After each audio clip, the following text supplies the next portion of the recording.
आज महाराणा प्रताप की पुण्यतिथि है और इस विषय पर ज़्यादा बात करने के लिए हमारे बीच मौजूद हैं प्रताप पर सबसे पहले शोध करने वाले डॉक्टर चंद्रशेखर शर्मा। डॉक्टर शर्मा, प्रताप के बारे में बहुत सारी बातें होती है। आज उनकी पुण्यतिथि है। आपके हिसाब से उनके व्यक्तित्व में कौन सी 2 या 3 ऐसी बातें थी जिन्हें आप आज साझा करना चाहेंगे? महाराणा प्रताप के जीवन का जो हम अत्यंत जीवन देखें, चाहे उनका बाल्यकाल हो, चाहे उनकी युवावस्था हो, और चाहे उनका जो उत्तरकालीन जो उनका जीवन है, मेरा ये मानना है कि उनका पूरा जीवन जो था वो पूरा जीवन प्रेरणाओं से भरा हुआ था। और वो प्रेरणा अत्यंत हमें पूरे उनके जीवन में देखने को मिलती है। तो मेरा ये मानना है कि बच्चों के लिए भी, युवाओं के लिए भी, और मेरा मानना है कि जो संभ्रांत लोग हैं, जो उम्रदराज लोग हैं, उनके लिए भी जो प्रताप से जो प्रेरणा है वो वांछनीय है।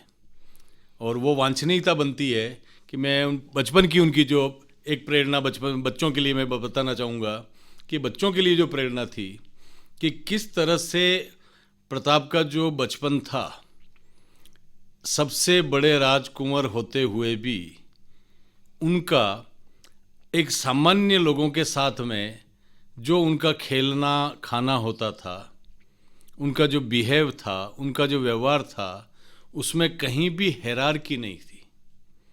और ये हायरार्की न होना आम लोगों को अपील कर गया कि ये कितना सामान्य व्यक्तित्व है।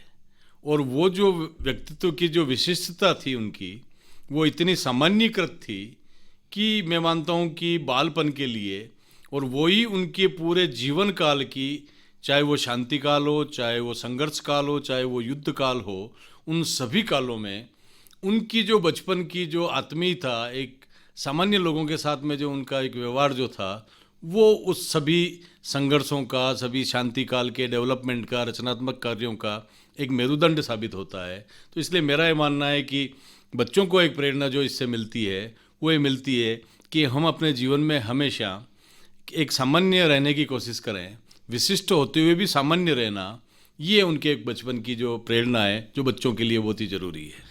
चंद्रशेखर जी, प्रताप के जीवन के जो पिछले 10 वर्ष से ज़्यादा का समय है, जो चावंड का समय है, इसके बारे में थोड़ा सा बताएं। वो समय कैसा था और उसके बारे में बहुत सारे मिथ और बहुत सारी घटनाएं इधर उधर साहित्य में भी पढ़ने को मिलती है।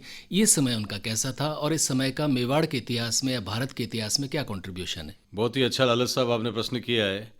चूँकि हम ये देखें कि प्रताप का जो चावंड काल का जो समय शुरू होता है वो लगभग 1586 से शुरू होता है और उनकी जो टिल डेथ है 97, 1597 सन में उनका जो है देहावसान होता है।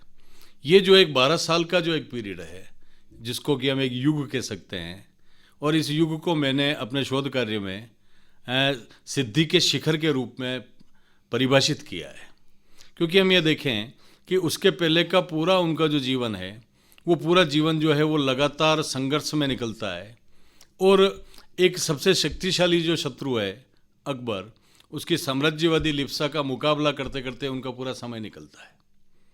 और ये जो समय है कि आप देखें कि पहले उन्होंने युद्ध के द्वारा, अपनी आक्रामक नीतियों के द्वारा पूरे मेवाड़ को मतलब कि सुरक्षित किया।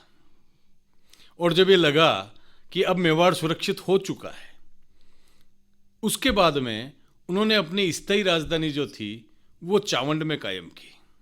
और चावंड के पहले भी आप देखें कि 3 साल जो है वो पूरे उन्होंने बलुआ में निकाले, जो ठीक चावंड से लगभग 15 किलोमीटर पहले है। और बलुआ के अंदर उन्होंने एक अपना अस्थायी आवास बनाया था। वहाँ पर जल संसाधन भी उन्होंने पैदा किया था, कृषि भी उन्होंने शुरू की थी, और वहाँ रहते हुए उन्होंने चावंड को अपनी राजधानी बनाया। और उनके माइंड मेकअप था कि मेरे को यहाँ पर एक राजधानी बनाना है। और उसका एक सबसे बड़ा जो एक मैं आपको कारण बताना चाहता हूँ कि चूँकि हमारा जो है कि ये राजनीतिक जीवन है, हमारा जो सामाजिक जीवन है, उसका एक आधार, आर्थिक आधार सबसे बड़ा आधार होता है। और हम अगर अबुल फजल को देखें तो अबुल फजल जो है वो आईने अकबरी में इसका जिक्र करता है कि अकबर के 2 ख्वाब थे कि एक तो मांडलगढ़ के पास में जो विख्यात माइंस है उस पर अधिकार करना, और दूसरा था जावर माइंस पर अधिकार करना।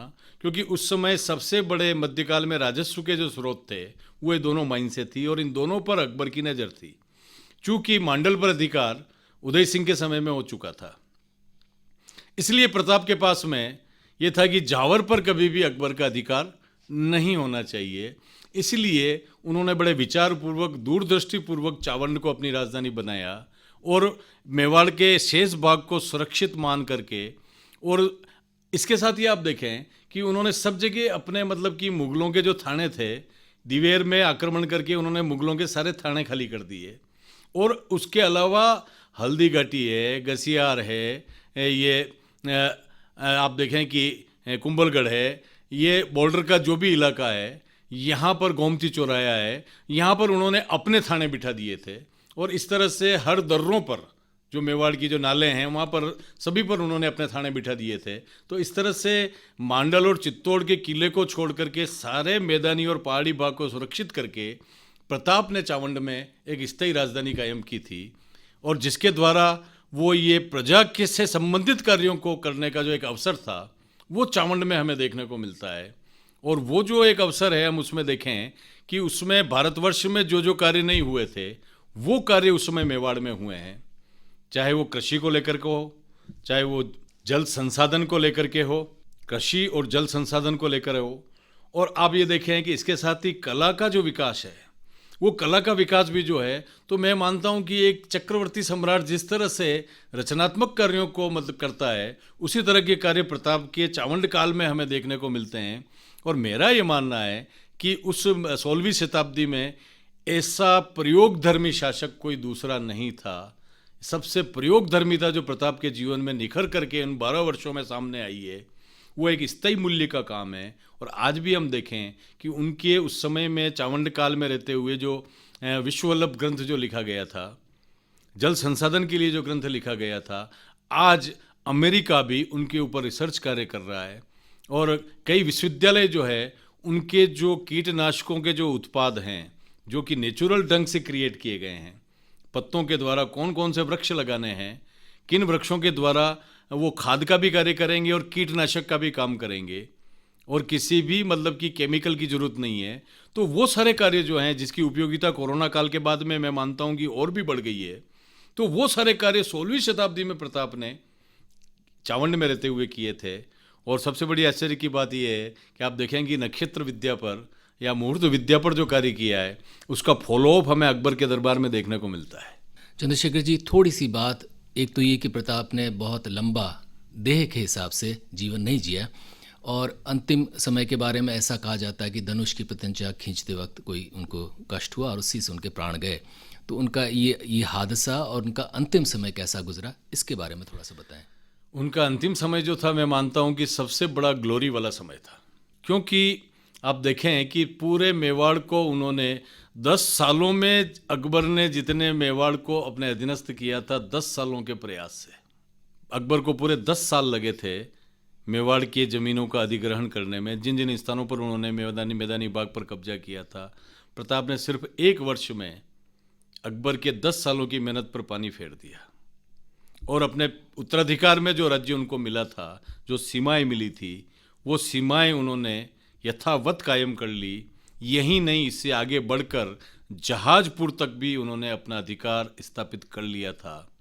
और मालवा और गुजरात के जो व्यापारिक मार्ग थे, उन पर भी उनका एक नियंत्रण जो था वो स्थापित हो चुका था।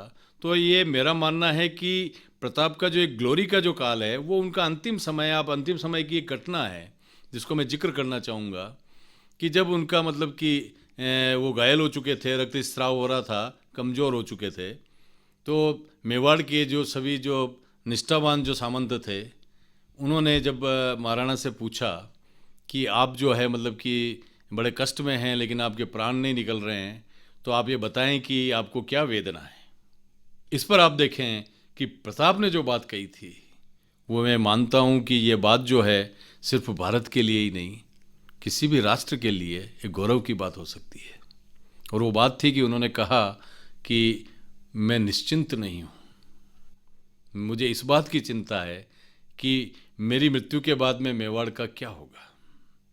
इस पर सभी सामंतों ने कहा कि आपके पुत्र जो अमर सिंह हैं वो इसको संभालेंगे। तो आप देखें कि एक इस तरह का व्यक्तित्व कि मेवाड़ को उन्होंने प्रायोरिटी पर रखा था, अपने पुत्र को मेवाड़ के नीचे प्रायोरिटी पर रखा था। तो उन्होंने कहा कि वो बात आपकी ठीक है, अमर सिंह संभाल लेंगे, लेकिन अमर सिंह इतने कष्ट सहिष्णु नहीं है। अपने पुत्र की इस डिमेरिट को अपनी मातृभूमि के लिए चिंता में लाना और उसको सार्वजनिक करना, ये मैं मानता हूँ कि एक सबसे बड़ा, एक राष्ट्रनायक का सबसे बड़ा पहलू है, जो एक जननायक थे। इस पर जब सभी सामंतों ने कहा कि नहीं महाराणा, आप इसकी चिंता न करें, हम सभी सामंत लोग जो हैं वो अमर सिंह जी का साथ देंगे और कभी भी मेवाड़ को हम पराधीन नहीं होने देंगे। आपने जिस स्वाभिमान और स्वतंत्रता की रक्षा की है, उसकी रक्षा हम सब मिलकर के एक साथ करेंगे। इसके बाद प्रताप के जो प्राण थे वो विसर्जित हुए। तो मेरा ये मानना है कि मरते वक्त भी, अपनी देह को छोड़ते वक्त भी, उनकी जो चेतना की जो यात्रा है, वो चेतना की यात्रा इस राष्ट्र को लेकर के, जो इस देश था मेवाड़ उसको लेकर के, या मातृभूमि को लेकर के, या स्वतंत्रता और स्वाभिमान के जो स्थायी मूल्य है मानव जाति के, उनको लेकर के कितने सजग थे। और उसकी सजगता का ये अंतिम जो है, मैं मानता हूँ कि इससे अच्छा ग्लोरिफिकेशन किसी भी शासक का नहीं हुआ है। आज दिन तक मैं नहीं मानता मैंने इतिहास में किसी भी शासक को इस शेप में उसका अंतिम समय देखा हो कि उसने इस तरह की चिंता अभिव्यक्त की हो। तो मेरा मानना है कि वो जो आपने पूछा है कि अंतिम समय में, तो ऐसी अवस्था में भी उन्होंने बीमारी की चिंता नहीं की, अपने स्वास्थ्य की चिंता नहीं की, अपने आयुष्य की चिंता नहीं की। और वो जो चिंता कर रहे हैं, वो चिंता कर रहे हैं अपने लगाए हुए उस स्वतंत्रता के पेड़ की, अपनी मातृभूमि की रक्षा की। ये एक सबसे बड़ा मूल्य उनके जीवन में उभर कर सामने आता है। डॉक्टर चंद्रशेखर शर्मा, आपका हृदय से आभार।